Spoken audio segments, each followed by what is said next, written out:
사랑하는 영락교회 지체들에게 주 안에서 평화 인사를 전합니다. 오늘은 2013년 8월 17일 목요일입니다. 오늘의 묵상 본문은 민수기 6장 1절로 27절까지의 말씀입니다. 오늘 본문 말씀 6장 1절부터의 말씀은 이렇게 시작합니다. 여호와께서 모세에게 말씀하여 이르시되 이스라엘 자손에게 전하여 그들에게 이르라.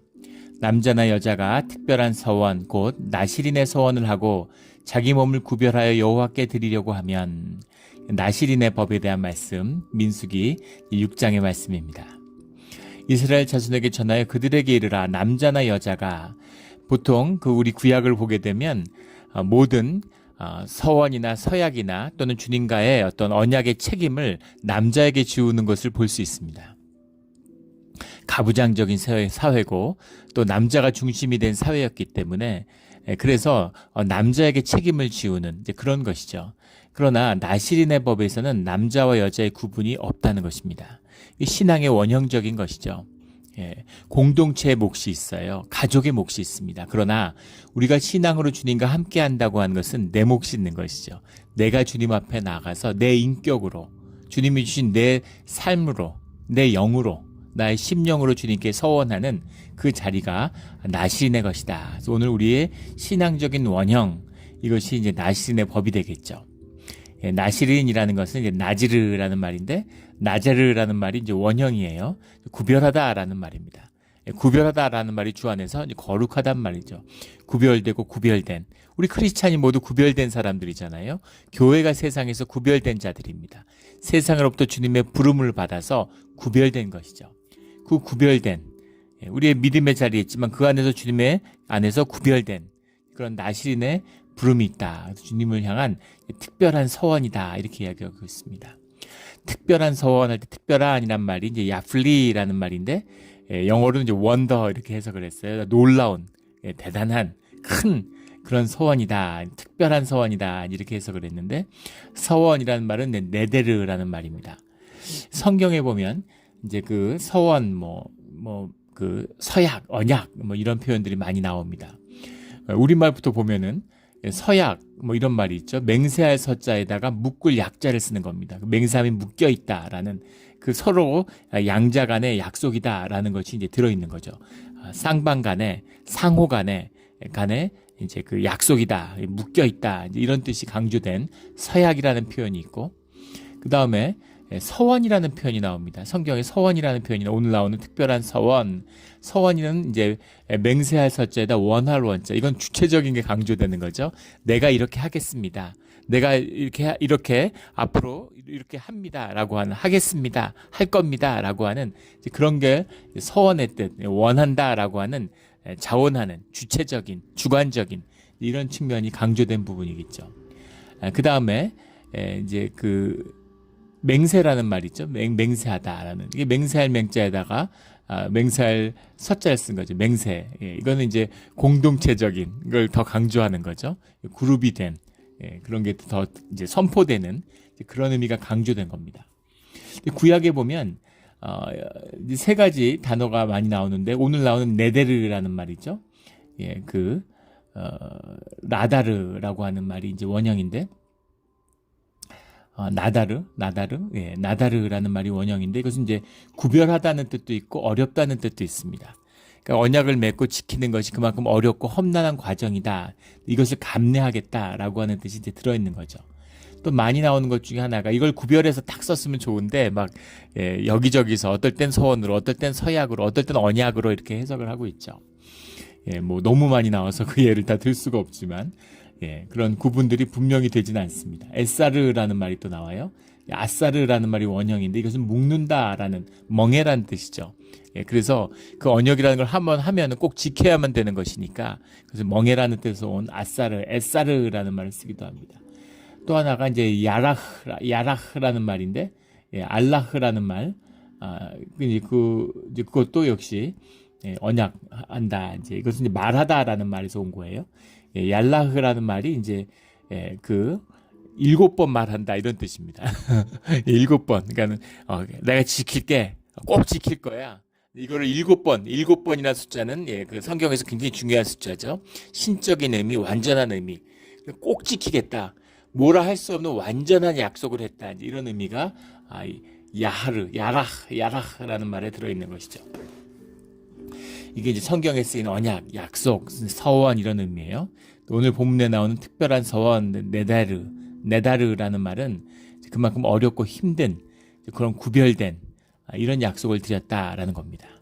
나시린의 서원을 하고 자기 몸을 구별하여 여호와께 드리려고 하는 것은 몸을 구별한다라는 건 우리의 심혼이 담겨 있는 게 우리의 몸이잖아요. 몸이라는 것은 삶이 구현되는 자리죠. 나의 삶의 모든 것, 내 마음, 내 삶, 내 몸, 내 몸이라는 건 내 삶의 표상이죠. 내 모든 것을 주님께 바치겠습니다. 이 말씀은 주님이 나의 첫 번째입니다. 이 우리 신앙의 모습이 크리스찬의 모습이죠. 그 모든 것을 나의 첫 번째로, 모든 것에서 주님이 첫 번째입니다. 주님으로 살겠습니다. 하는 서원을 드리는 겁니다. 3절에 포도주와 독주를 멀리하며 포도주로 된 초나 독주로 된 초를 마시지 말며 포도즙도 마시지 말며 생포도나 건포도도 먹지 말지니. 그래서 왜 나시린하고 포도는 이렇게까지 철저하게 구분될까? 일단 포도주라고 하는 것, 포도주 술이라고 하는 것에 일반적인 의미가 담겨 있죠. 포도주라는 건 사실은 이 팔레스타인 지역에서는 물이 좋지 않기 때문에 또 귀하기도 하고 그래서 포도주를 마시죠. 마치 독일 사람들이 맥주 먹는 것처럼 음료 같은 의미가 들어 있습니다. 삶의 굉장히 이제 아주 일부분이 된 이제 그런 부분이죠. 예전에 그 독일 교회에서 끝나고 이제 맥주 먹는 걸 보고 깜짝 놀랐던 기억이 나요. 그건 이제 그 독일 목사님들한테는 이제 완전히 이제 뭐 물 같은 거죠. 음료수 같은 거예요. 우리가 식혜 먹는 것 같은 뭐 그런 거죠. 그런데 포도주가 일상화되어 있는데 그런 포도주조차도 마시지 말라는 겁니다. 왜냐하면 술이라는 건 이제 삶의 향락, 삶의 뭔가 여흥 이런 의미가 들어 있잖아요. 그걸 일제에 끊는다라는 겁니다. 나의 즐거움을 위해 살지 않겠다라고 하는 그 서원이 들어 있는 것이죠.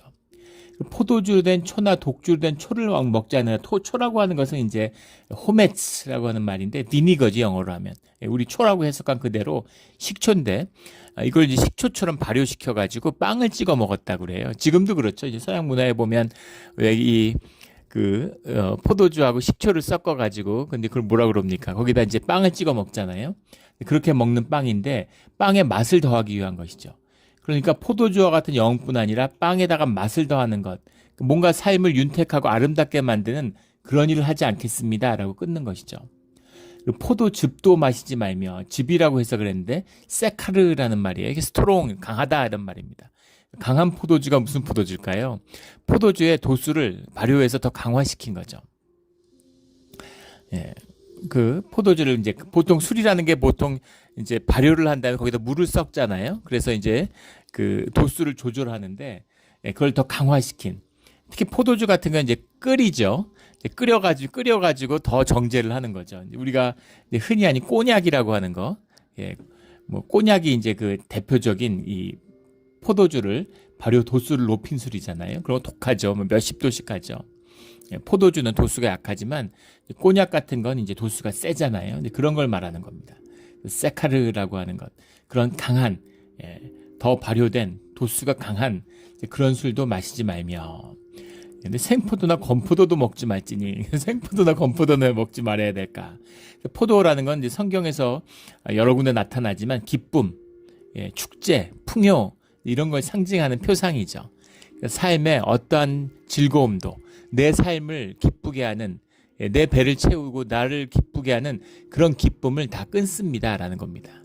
주님이 끊으라는 게 아니죠. 주님이 이것을 부정하시는 게 아닙니다. 그러나 주님을 기뻐하는, 주님이 나의 기쁨이 되는 것을 내 삶의 전부로 알겠습니다 라고 하는 서원인 거죠. 그렇게 살아가겠습니다. 주님이 주시는 것만 먹겠습니다. 주님이 어떠한 가난을 주셔도 그 가난으로 살아가겠습니다 라고 하는 서원이 이 나시린 가운데 들어있다라는 겁니다. 4절에 자기 몸을 구별하여 모든 날 동안에, 오늘 자기 몸을 구별하여 여호와께 드리는, 자기 몸을 구별하여 하는 말이 이제 계속 반복해서 나오고 있죠. 구별된다라고 하는, 삶에서 자기의 몸으로 구별된다라고 하는, 이것은 복되고 귀한 것입니다. 그것을 나시린은 귀한 것이죠. 주님 안에서만 가능한 거예요. 그러니까 이 나시린의 법이라고 하는 것이 나시린이 되었다는 게 어떤 기간 동안 헌신된 것일 수도 있고, 우리 이제 지금 요즘 신앙생활의 사순절과 같은 것이죠. 사순절에 우리가 금식 같은 걸 통해서 주님 안에서 구별된 시간을 갖잖아요. 주님의 고난을 내 삶에 채우겠습니다. 주님이 가신 길을 내가 걸어가겠습니다. 라고 하는 우리의 헌신이 담겨 있는 것이죠. 그런 의미죠. 제한된 기간만 나시린의 법을 지키는 사람들이 있고 일생 가운데 나시린의 길을 걷는 자들이 있다는 겁니다. 일생 가운데 나시린의 길을 걸은 사람들이 성경에 나오죠. 대표적으로 사사기에 나오는 삼손 같은 사람이 있고, 우리 세례 요한, 예수님에게 세례를 줬던 세례 요한도 이제 나시린입니다. 그리고 우리 사무엘상에 나오는 사무엘 그 선지자, 제사장 사무엘도 나시린이죠. 이 경우는 이제 부모가 아들을 나시린으로 주님께 드린 경우였는데 일생을 나시린으로 살았죠. 반면에 이 삶의 일부분을 나시린으로서 구별돼서 주님과 함께하는 시간을 갖는, 이제 그런 시간을 갖는 나시린의 기간이 있었다라는 것을 우리가 민수기를 통해 볼 수 있습니다. 그런데 5절에 보면 그 서원을 하고 그 구별하는 모든 날 동안은 삭도를 절대로 그의 머리에 대지 말 것이라. 자기의 몸을 구별하여 여호와께 드리는 날이 차기까지 그는 거룩한즉 그의 머리털을 길게 자라게 할 것이며. 그래서 왜 삭도를 대지 말라, 왜 머리를 자르지 못하게 했을까, 왜 머리를 계속 길렀을까에 대한 여러 가지 견해가 있습니다. 하나님께 바쳐진 것이기 때문에 하나님이 나에게 허락하신 자연스러움. 우리 그 유교에서도 이제 신체발부 수지부모라고 그러죠. 머리에 손을 대면 안 돼. 머리를 자르지 않아요. 머리를 자르는 걸 큰 수치로 알았죠. 조선시대 때 상투를 들고 머리를 자르잖아요. 자르지 않잖아요. 상투를 자르느니 목을 자르는 게 낫다. 이런 아주 어리석은 이제 생각이죠. 그런데 부모에 대한 효의 표상으로 머리를 받아들이는 거죠. 부모가 준 자연스러운 내 삶의 한 부분이기 때문에 그것을 내가 용납하고 내 삶의 일부로 받아들였다라는 뜻이죠. 그래서 머리를 자르지 않았습니다. 그런 것처럼 신체발부 수지모처 하나님이 주신 것이니까, 하나님이 자연스럽게 허락하신 것이니까 그거에 손을 대지 않는 것이 하나님의 뜻을 존중하는 것이었다라고 보는 해석이 있습니다.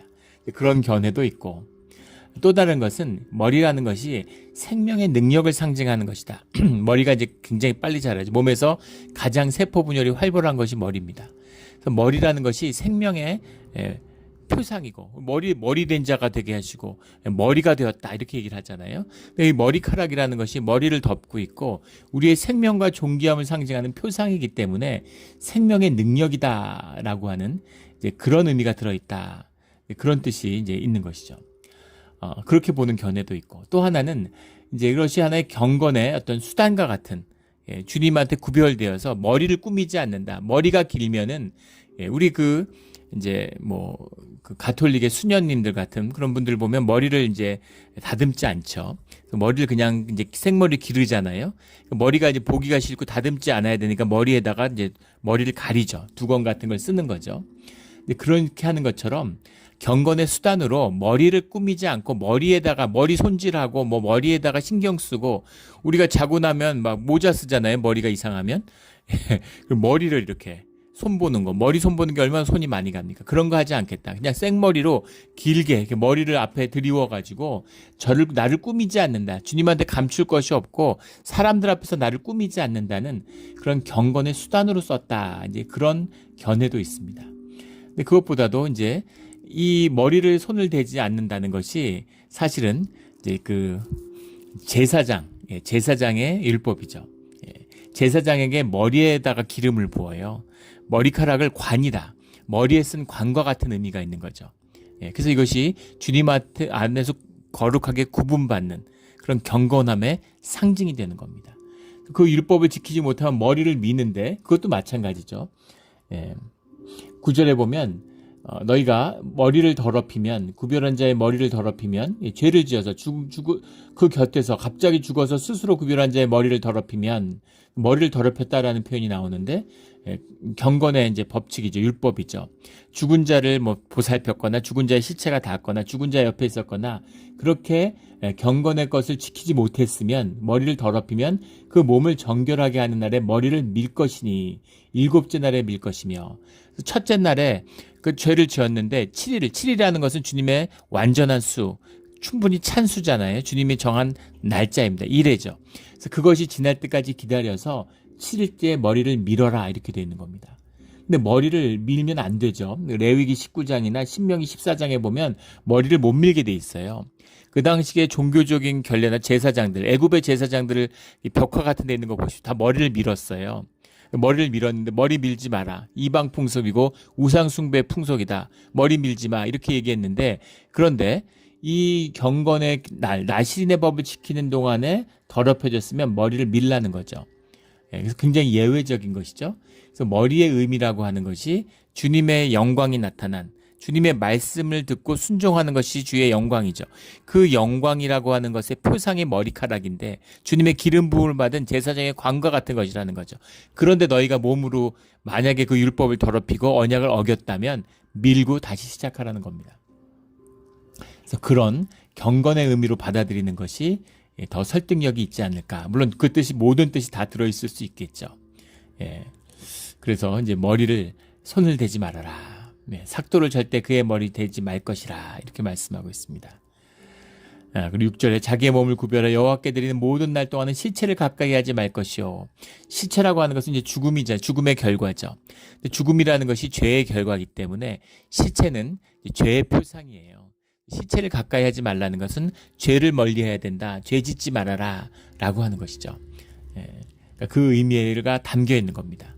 뭐 다른 죄는 다 지으면서 시체만 가까이 하지 않으면 되느냐? 그런 게 결코 아니라는 것이죠. 7절에 아주 그 무시무시한 말씀이죠. 그의 부모 형제 자매가 죽은 때라도 그로 말미암아 몸을 더럽히지 말 것이니 죽은 자의 제사를 죽은 자에게 맡겨라라는 주님의 말씀이 생각나죠. 부모를 제사하는 것은 동서고금을 막론하고 어느 나라, 어느 민족, 어느 문화에서나 가장 중요한 것입니다. 그런데 부모가 돌아가셨는데 그래도 그 장례에 가지 말라는 거예요. 그 장례하지 말라는 겁니다. 이것이 주님을 모시는 주님의 사람의 자세다라는 거죠. 부모님을 제사를 하고 주님의 장례를 부모님 장례를 치르고 주님을 따르겠습니다. 죽은 자들에게 죽은 자를 맡겨라 이렇게 얘기하는 거죠. 살아있는 자, 주님의 영을 받은 자, 주님의 사람은 주님이 가장 먼저가 돼야 된다 하는 거죠. 세상에서 가장 부모의 죽음보다 더 급한 게 뭐가 있겠어요. 그런데 그것도 주님을 섬기는 일보다 앞설 수는 없다라는 그 질서의 이게 영적 질서입니다. 가장 중요한 영적 질서, 하나님의 일을 하는 것이 가장 먼저다라는 그 뜻이 들어있는 거죠. 그것이 나실인의 뜻, 우리 신앙인의 뜻이다. 신앙의 모습이다라는 뜻이 담겨 있는 겁니다. 이렇게 하지 못할 수도 있죠. 누구나 할 수 있다고 하는 것도 아닙니다. 그러나 이것이 주님을 섬기는 도라는 것은 알고 있어야 된다라는 겁니다. 그리고 삶 가운데 나신으로서 주님과 함께 해야 될 때가 있다는 것이죠. 우리 신앙 가운데 그런 때가 있잖아요. 주님을 만나고 주님을 깊이 섬기는 영이신 주님과 어떻게 동행하고 늘 함께 할 수 있겠어요. 그럴 수 있는 사람은 많지 않을 겁니다. 그러나 공동체의 일부가 되고 은혜의 일부가 되어서 주님의 지체의 일부가 되어서 주님과 함께하는 삶, 떨어져 나가지 않는 삶을 살아가야 되는 그때 주님에게 속하는 그 나신의 때가 있어야 된다는 것이죠. 그럼 구별된 때 세상과 섞여서 세상과 같이 술 먹고 즐거움으로 살면서 나는 주님이다, 나는 크리스찬이다, 주님의 사람이다 이럴 수는 없다는 겁니다. 이것이 초월적인 실제 하나님을 만나는 중요한 비밀이에요. 이광을 넘어야 되는 겁니다. 우리가 그냥 살던 대로 열심히 살고 착하게 살고 저 사람 정말 법 없이 살 사람이야, 좋은 사람이야, 착한 일 많이 했어, 그런 걸로 주님을 만나고 주님과 함께 할 수는 없다는 겁니다. 그게 구원이 될 수 없어요. 아무리 사다리를 높게 쌓는다고 중력이 있는데 그걸 뛰어넘어서 우주로 나갈 수 있습니까? 절대 못 나가죠. 그걸 뛰어넘으려면 땅을 딛고 하늘로 올라가려면 그 초월을 이루려면 우리 삶 가운데 구별된 나실인의 삶이 있어야 된다는 겁니다. 주님이 이런 때로 우리를 인도해 주시는 것이죠. 또 그것을 고난과 아픔으로 이민의 삶을 통해서 또 우리가 지나가게 되는 겁니다.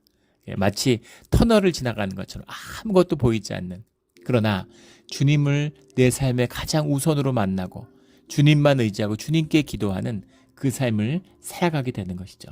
이것이 나실인의 삶입니다.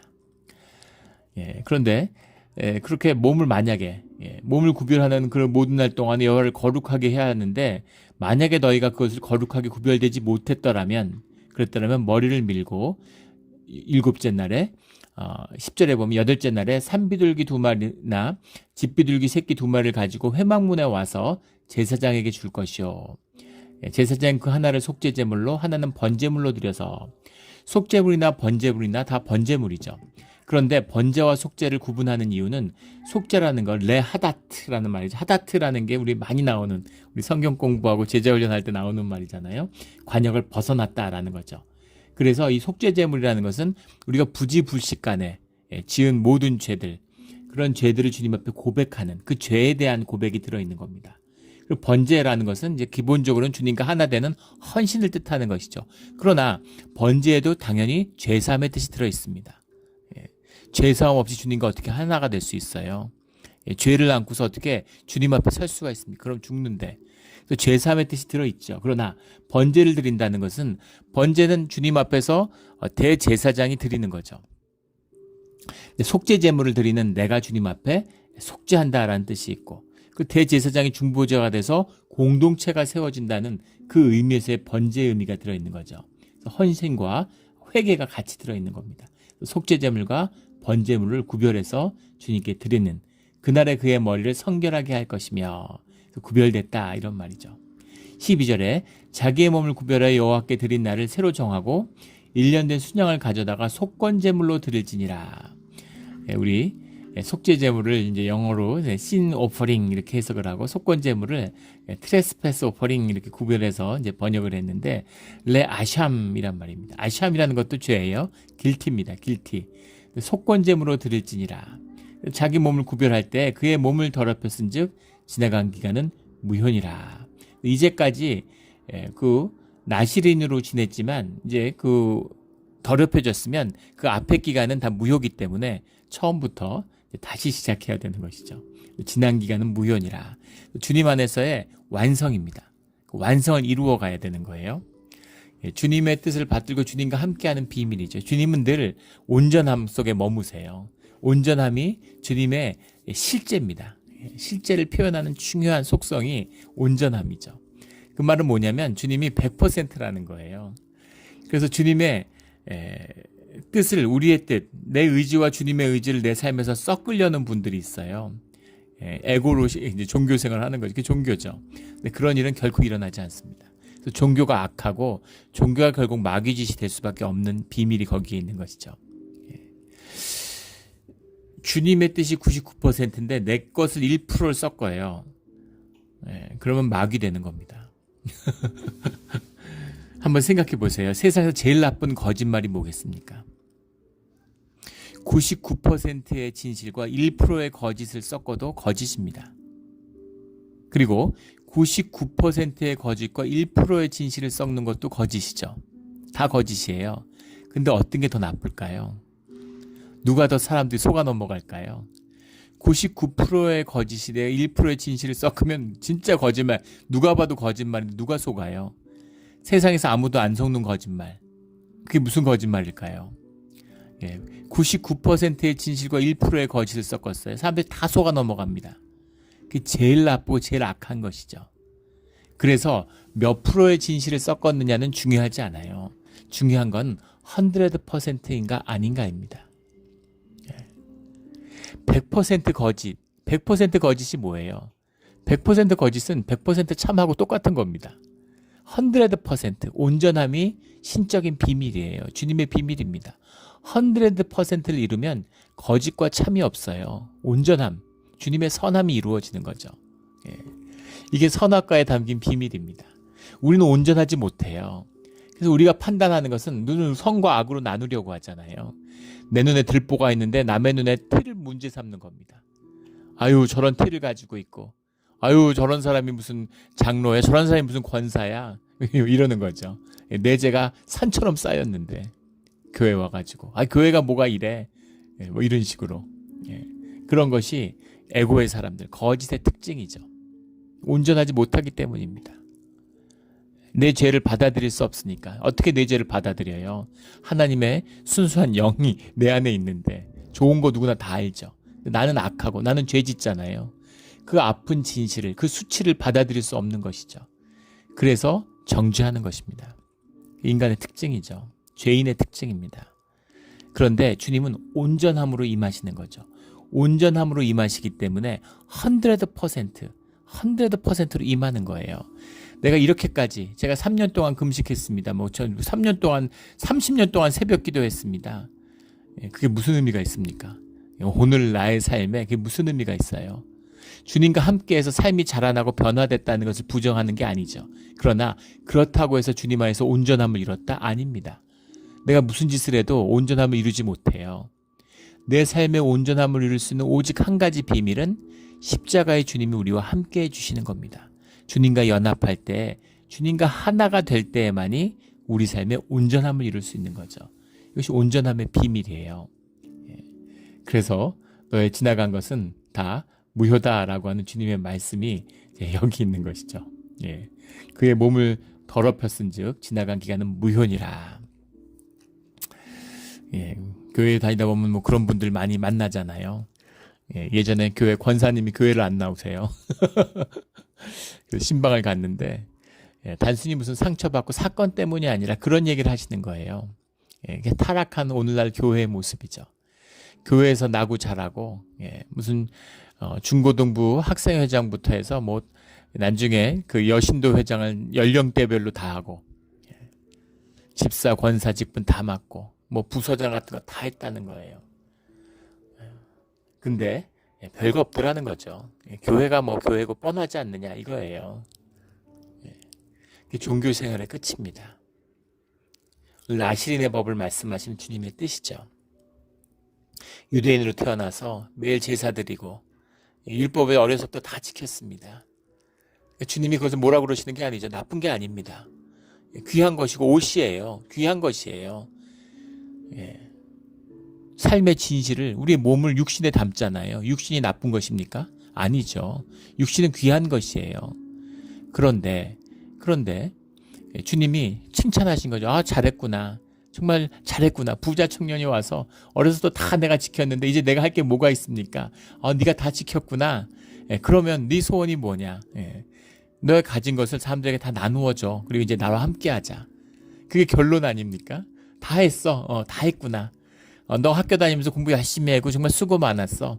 그래, 이제는 졸업하고 나랑 함께 해야지. 나랑 함께 일해야지. 그랬더니 얼굴이 어두워져서 거길 떠나는 거죠. 목적이 없어요. 향방 없는 달리기를 한 겁니다. 뭘 위해서 교회 다녔어요? 그 중심은 주님이 돼야 되는 거죠. 주님이 함께하고 주님이 그 의로 덮으시지 않는, 그러면 결국 내 의가 되는, 이건 마귀짓 한 것입니다. 아무것도 아니에요. 이런 사람들이 제일 위험하죠. 남 정죄하고, 남들 예수님이 오셨는데 주님이 오셨는데 돌로 치려고 그러잖아요. 자기 일을 훼손하는 것이죠. 자기가 쌓은 공덕을 인정해주지 않으니까 돌로 찍으려고 그래요. 이런 짓이 되고 만다는 겁니다.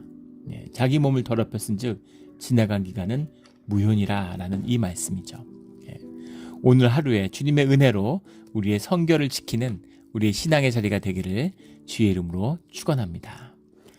13절에 나실인의 법은 이러하니라. 자기의 몸을 구별하는 날이 차면 그 사람을 회막문으로 데리고 갈 것이요. 회막문에 가서 번제물과 속죄제물과 화목제물과 소제물들을 주님 앞에 드리게 됩니다. 우리 이제 레위기를 하니까 그 레위기에서 하나하나 깊이 있게 다루게 되겠죠. 소제물, 전제물, 소제, 전제, 화제, 이런 거, 요제, 오늘 말씀에 나온 20절에 가면 여호와 앞에 요제로 흔들 것이며, 요제로 흔들, 요라는 건 이제 흔들 요자, 요람, 우리 이건 나눴죠. 이건 제사의 종류가 아니라 제사의 방법상의 구별이다. 라는 걸 나눴습니다. 요제라는 건 이제 흔드는 거죠. 거제라는 건 이제 들것자잖아요. 거수경리할 때, 손을 들어 격리할 때 이런 듣는 것. 요제라는 건 이제 흔드는 것인데, 흔든다는 것은 온전한 헌신에 대한 표상이죠. 주님 앞에 다 드렸습니다. 드리는데 날 다 드렸다고 하는 그거를 어떻게 주님 앞에서 표현할 수가 있어요. 그래서 흔드는 것이죠. 내가 가진 거 다 드린 겁니다. 라는 뜻이 우리의 헌금 11조와 같다.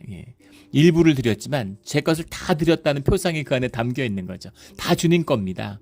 다 드렸습니다. 라는 걸 담아서 드리는 거죠. 제 삶은 이제 주님 것입니다. 그러니까 주님이 책임져 주시고 주님이 인도해 주세요.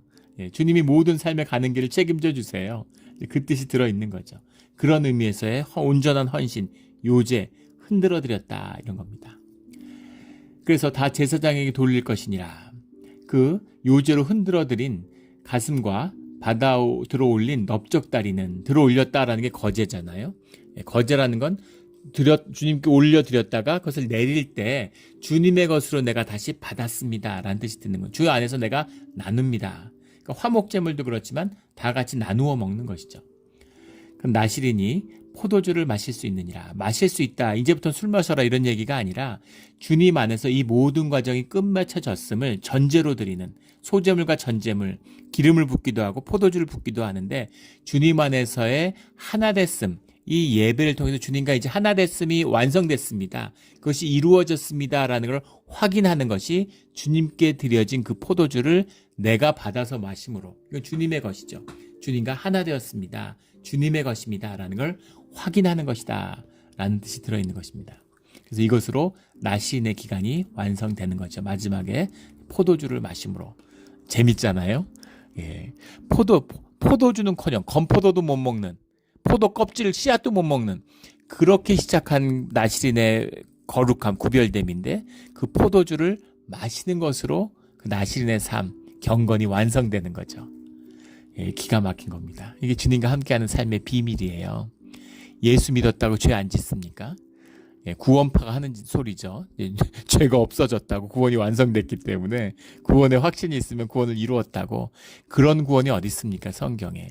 내가 믿고 그 종교죠. 내가 믿고 내가 구원받고 내가 섬기고, 하나님 나라가 아니라 내 나라잖아요. 내가 왕인데 내 마음대로 하는데, 내가 주님을 높여드리고 섬겨드리는데 기분 나쁘고 시험 들면 끌어내리고 언제든지 섬김을 중단하는, 기분 좋고 대우받고 높여주면 좋아서 교회 나오다가 내 마음에 안 차면 시험 들었다 그러고 교회 안 나오고 이런 거잖아요. 그건 신앙이 아니에요. 종교지. 아무것도 아닌 겁니다.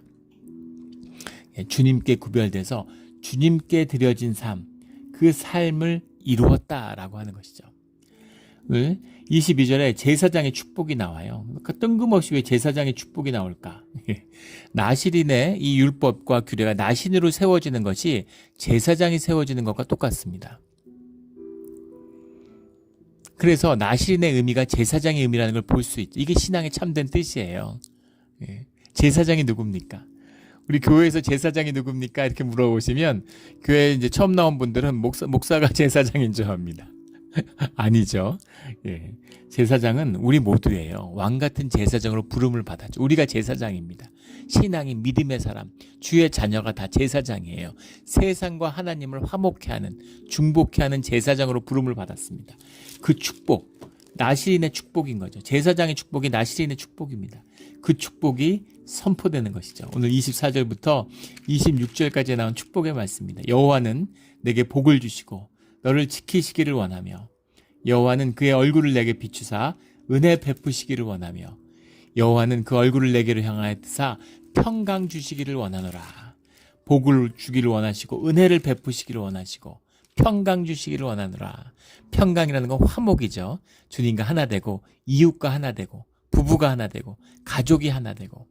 우리가 살면서 이거보다 더 귀하게 누릴 수 있는 복이 뭐가 있겠어요? 세상에 없는 무슨 돈을 다 모았다고 생각해 보십시오.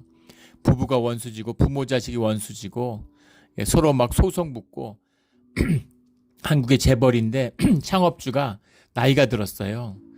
그랬는데 그 창업주가 아들 중에 한 명한테 재산을 주려고 하니까 딴 아들하고 딸이 그 아버지를, 그러니까 정신이 이제 나이가 들어가지고 이 정신이 온전치 않다 이래가지고 그 소송을 걸었습니다. 예, 스스로 그 자기를 결정할 권한이 이제 없어졌다 이래가지고 그 뭐 정확한 법률 용어는 기억이 안 나는데 그 정신과 의사의 그 정신 감정을 강제로 받게 하고 정신병원에 넣으려고 그러는 거죠. 아버지가 번 돈이잖아요. 아버지가 누구한테 주든 무슨 상관, 자식들한테 안 주고 세상에 다 기부하면 뭐 어떻게 할 거 아버지 건데. 근데 그거가 내 거니까 그거를 이제 아버지를 정신병원에 넣고 그 재산을 뺏으려고 그러는 거죠. 돈 있으면 뭐 하겠습니까? 그 꼴을 볼 거면 없고 가난한 게 낫지 않겠습니까? 인생을 너무 비참하고 너무 고통스러울 것 같아요. 뭐하러 돈을 벌고 뭐하러 사업을 했나 이런 생각 들지 않겠습니까? 비참한 것이죠. 돈이 나쁜 것이 아니죠. 주님이 주신 축복이에요. 주님 복을 주시기를 원하고 은혜 베풀어 주시기를 원하는데 그것이 주님 안에서 평강, 그의 얼굴을 내게로 향하여 드사 평강 주시기를 원하노라. 그 평화 가운데 화목 가운데 이루어져야 이게 진정한 축복이 되는 것이죠. 이게 진정한 축복이 되는 거예요. 예. 한국의 한 큰 대기업의 무슨 회장님인데 이 양반이 그 감옥에 갔다 오더니 갑자기 스크루지에 나오는 이야기처럼 근데 그전에도 뭐 이제 기부를 많이 하고 제3세계도 기부를 좋은 일을 많이 하셨다 그러더라고요. 그런데 주변에 있는 사람들에게 큰 돈을 몇 억씩 막 나누어 주게 되는 초등학교 동창들에게 중학교 동창, 고등학교 만났던 모든 인연 고향 사람들한테 막 재산을 나눠준대요. 그게 화제가 된다 그러더라고요. 예. 사람들이 다 기쁘고 그 사람이 잘 된 걸 얼마나 다 좋아합니까? 예. 뭐 그 끝이 어떻게 되는지 두고 봐야 되고 뭐 그분이 회심을 한 건지 무슨 일이 있었는지 알 수 없지만 나눔에 있는 것이죠.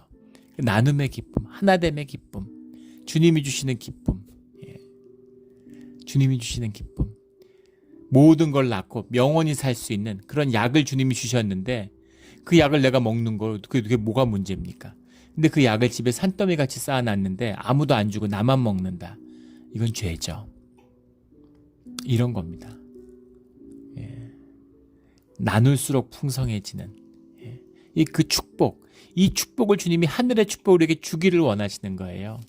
그 복을 받기 위해서는, 그 복을 누리며 살기 위해서는 너희가 나시린의 때를 지나야 돼. 너희가 제사장으로 우뚝 서야 돼. 그 말씀인 거죠.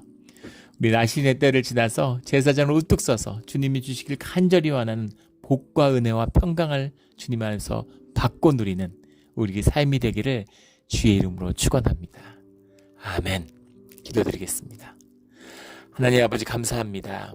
우리에게 복 주시기를 원하고 이 세상 가운데 우리를 보내셔 광야에서 우리를 인도해 주시기를 원하고 이 삶이 우리에게 복되고 성장돼서 우리가 주님의 은혜를 하늘의 은혜를 땅에서 깊이 누리는 그런 축복의 존재가 되기를 원하신 아버지의 마음이 느껴져서 감사합니다. 주님 앞에서 얼마나 죄송한지 모릅니다.